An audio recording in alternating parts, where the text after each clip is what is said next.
Dear friends, spoken English part 11 मध्ये आपण पाहणार आहोत how to express wishes of birthday, journey, marriage and new year.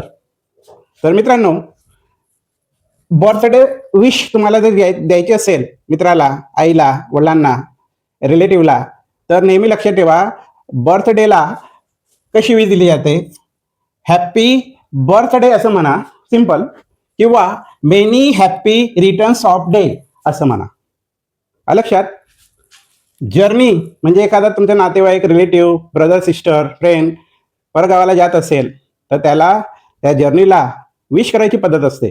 तर काय म्हटलं जातं त्याच्यात? Have a safe journey. Have a safe journey असं म्हटलं जातं.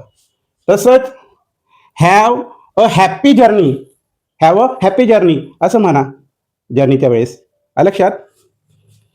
मॅरेजच्या वेळेस काय म्हणायचं? तुमच्या रिलेटिव्हमध्ये एखाद्याचं लग्न आहे, फ्रेंडचं आहे, तर त्यावेळेस तुम्ही स्टेजवर जाता आणि त्याला विश करता.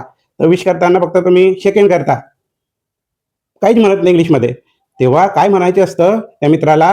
Marriage happy married life, happy married life असं त्याला म्हणा. किंवा मैत्रीण आहे तिला सुद्धा हॅपी मॅरिड लाईफ असं म्हणा. किंवा live long happy married life. काय म्हणायचं? Live long happy married life. अशा पद्धतीने तुम्ही मॅरेजच्या शुभेच्छा देऊ शकता. न्यू इयर हे सर्वांना माहिती आहे. You all of you new new years. What is the new year and how to express our wish to our relatives. New year तर सोपं आहे. काय म्हणतो आपण नेहमी? हॅपी न्यू इयर हे सिंपल म्हणतात.